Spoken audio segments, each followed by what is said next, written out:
اچھا میرے بھائیوں، جو محمد ابن ابی بکر ہے نا رضی اللہ تعالیٰ عنہ علیہ السلام، یہ کوئی عام بندہ نہیں ہے. یہ سیدنا ابو بکر کے وہ بیٹے ہیں جو نبی علیہ السلام کے آخری حج کے دوران پیدا ہوئے تھے، اور ان کی والدہ اسما بنت امیس نبی علیہ السلام کے ساتھ حج کے لیے تشریف لے گئی تھی. اور بخاری مسلم میں موجود ہے کہ اس دوران وہ کہتے ہیں میں نے محمد کو جنا. ماشاءاللہ. تو نبی علیہ السلام نے ان کو دیکھا ہوا ہے، ان کی زیارت نبی علیہ السلام نے کی ہے، اور انہوں نے نبی علیہ السلام کی زیارت کی ہوئی ہے، لیکن اپنی شیرخارگی کی عمر میں. صحابی بھی آپ کہہ سکتے ہیں، تابعی تو ہے ہی ہیں. بار نبی علیہ السلام نے آمنا سامنا ہوا ہے. اچھا، پھر سیدنا ابو بکر تو فوت ہو گئے 13 ہجری کے اندر. تو اس وقت ان کی عمر آلموسٹ 4 سال تھی، چھوٹے سے بچے تھے. تو ان کی جو والدہ تھی نا اسما بنت امیس، حضرت ابو بکر کی وفات کے بعد حضرت علی نے ان سے شادی کر لی. اب حضرت علی نے جب شادی کی تو ان کی ساری پرورش محمد بن ابی بکر کی کس نے کی؟ مولا علی نے. اسی لیے جنگ جمل میں اور جنگ صفین میں یہ حضرت علی کے کمانڈر تھے، اور یہی تھے جو سیدہ عائشہ کو جا کے سمجھاتے تھے حجرے میں کہ بہن تو کس طرف چل پڑی ہے. اور یہی وہ تھے کہ جب مولا علی نے سیدہ عائشہ کو احترام کے ساتھ جمل میں شکست کے بعد جب واپس مدینہ شریف روانہ کیا تو محمد بن ابی بکر کو ساتھ بھیجا تھا کہ تم اپنی بہن کے ساتھ جاؤ.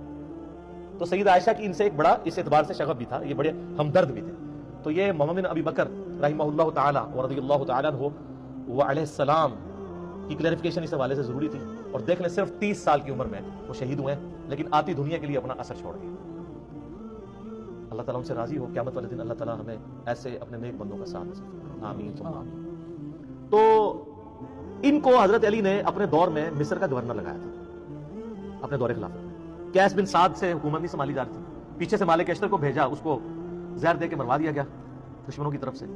تو محمد بن ابی بکر مصر کے گورنر تھے، تو ظاہر کوفے سے دور تھا، شام کی باؤنڈریز لگتی تھی، وہاں سے حضرت معاویہ کی چھاپہ دار جو ٹیمیں ہیں وہ حملے کرتی تھی. تو محمد بن بکر کو قتل کروا دیا، حتیٰ کہ ایک گدھے میں ان کی لاش رکھ کے اس کو آگ لگا دی. استغفر اللہ. اور یہ اس کے اوپر اجماع ہے، کوئی دنیا میں اس کا انکار نہیں کرے گا. ہماری اہل سنت کی تمام کتابوں میں موجود ہے، جتنی بھی صحابہ کرام کی بایوگرافی پہ لکھی گئی ہیں، آپ چاہے وہ آپ تاریخ تبری پڑھ کے دیکھ لیں، ابن جریر المتوفا 310 ہجری، تاریخ ابن کثیر کی المتوفا 774 ہجری، آپ الاستیاب امام ابن عبد البر کی پڑھ کے دیکھ لیں المتوفا 468 ہجری.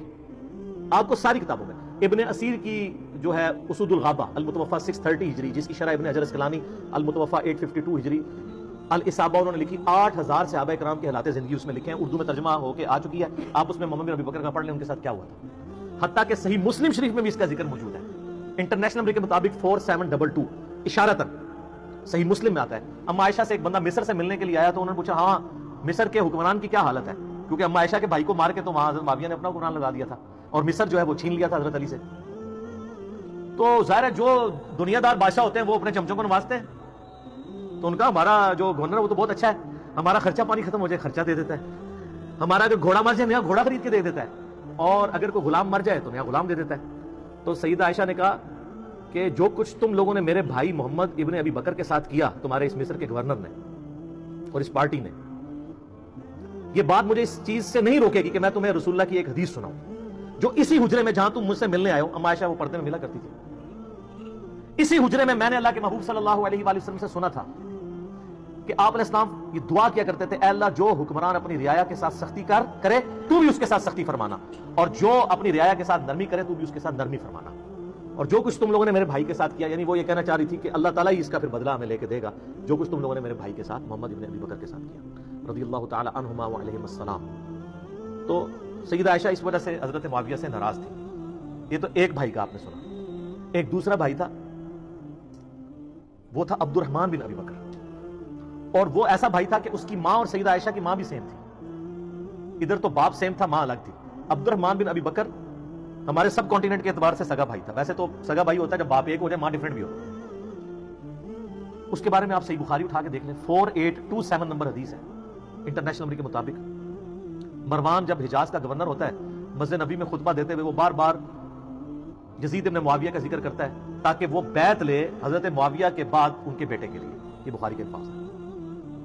اور اس کے لیے ظاہر جب وہ فضائل و برکت، جیسے یہاں بھی ہوتا ہے کہ امت کے وسیع تر مفاد میں، یا میرے عزیز ہم وطنوں، یہ وہی چیز.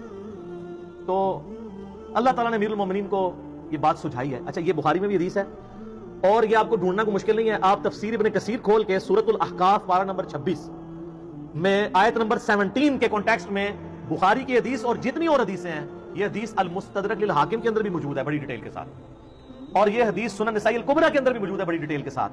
اور یہ سارے کے سارے ترک حافظ ابن کثیر المتوفا 774 ہجری نے سورۃ الاحقاف آیت نمبر 17 کے کانٹیکسٹ میں ساری حدیثیں ایک جگہ جمع کر دی ہیں، بخاری کی، حاکم کی، نسائی کی، باقی کتابوں کی۔ پہلے میں بخاری والا حصہ بتاتا ہوں آپ کو۔ تو بخاری کے الفاظ ہیں، عبد الرحمن بن ابی بکر کھڑے ہوئے اور انہوں نے اس حاکم وقت کو کچھ کہا۔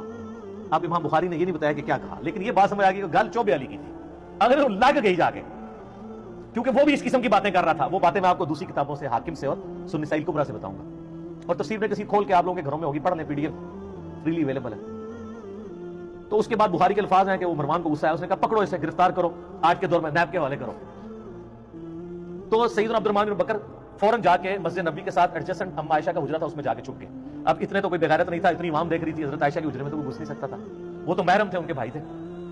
تو مروان کا غصہ نہیں ٹھنڈا ہوا، اس نے باہر سے کہا ہاں ابو بکر کے بیٹے، تو ہی ہے نا جس کے بارے میں وہ آیت نازل ہوئی ہے سورۃ الاحقاف آیت نمبر 17، کہ یہ کہتا ہے کہ میرے ماں باپ مجھے کہتے ہیں کہ جب ہم مر کے مٹی ہو جائیں گے تو دوبارہ سے زندہ کیے جائیں گے، یہ تو اگلے لوگوں کی کہانیاں ہیں۔ ابو بکر کے بیٹے کہ تیرے بارے میں نازل ہوئی ہے، تو اپنے ماں باپ کو کہتا تھا کہ قرآن اگلے لوگوں کی کہانی ہے، نعوذ باللہ، کتنا بڑا جھوٹ بولا۔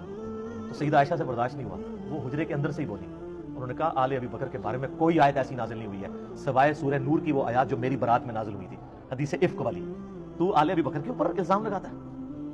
بخاری میں اتنی حدیث ہے، لیکن فلنگ دی بلینکس موجود ہے، انہوں نے بلینکس امام بخاری نے چھوڑی ہیں، وہ فل کی ہیں حاکم نے اور سنن نسائی الکبریٰ میں، اور حافظ ابن کثیر نے بھی کر دی سورۃ الاحقاف آیت نمبر 17 میں۔ وہ کیا ہے کہ مروان نے کہا کہ امیر المومنین جو ہے نا یہ چاہتے ہیں کہ اپنے بعد اپنے بیٹے کو نامزد کر دیں، جس طرح کہ ابو بکر نے بھی تو عمر کو نامزد کیا تھا، حالانکہ وہ بھی مشورے سے کیا تھا، اور دوسرا عمر حضرت ابو بکر کے بیٹے تھے، تو کیا وہ مطلب وہ کس طریقے سے ریزیمبلنس بنا رہا تھا، تو اس پہ ابو بکر کے بیٹے کو غصہ تو آنا تھا نا۔ تو ابو بکر کا بیٹا عبد الرحمن بن بکر وہاں کھڑا، اس نے کہا سیدھی طرح کہہ تیرا امیر المومنین معاویہ کیسر و کسرا کے طریقے پہ چلنا چاہتا ہے، ابو بکر اور عمر کے طریقے پہ نہیں۔ ہائے ہائے ہائے، اے وہ گل سی جڑی بخاری میں لکھا ہے، کچھ کہا انہوں لگ گئی آگ، انہوں نے کہا پڑھو انہوں، پھر آگے بخاری میں آتا ہے، اور اس میں آگے موجود ہے کہ سیدہ عائشہ نے اندر سے کہا اسکت، چپ کر، بکواس بند کر، آل ابی بکر کے بارے میں کوئی ایسی آیات نازل نہیں ہوئی سوائے میری برات میں۔ اور ان حدیثوں میں آگے موجود ہے البتہ مروان تیرے بارے میں موجود ہے، جب تو اپنے باپ حکم کی پشت میں تھا، رسول اللہ نے کہا تھا حکم پہ لعنت، اس کی اولاد پہ لعنت، تو اسی لعنت کا ٹکڑا ہے۔ حضور نے تو پہلے ان دونوں باپ بیٹا کو حضور نے مدینہ بدر کر دیا تھا۔ حضرت ابوبکر کے ساتھ بڑی سفارشیں کی، حضرت عثمان نے واپس لانے کی، کوئی رشتہ دار تھا نہیں آنے دیا، حضرت عمر نے نہیں آنے دیا، پھر حضرت عثمان اپنے دور میں رشتہ داری کی وجہ سے لے آئے، اور حتیٰ کہ اپنی بیٹی کا نکاح بھی مروان سے کر دیا، اور پھر وہی گھاٹے پیٹ ہو گیا۔ اسی کی وجہ سے مسلمان رہا، پھر حضرت عثمان کے خلاف ہوگی، ایک تلخ حقیقت ہے۔ یوٹیوب پہ میرا کلپ دیکھ لیں، حضرت عثمان کی شہادت کے اصلی اسباب، جعلی اسباب نہیں، جی عبداللہ بن سبا تھا، 40,000 صحابہ اس کے پیچھے لگ گئے۔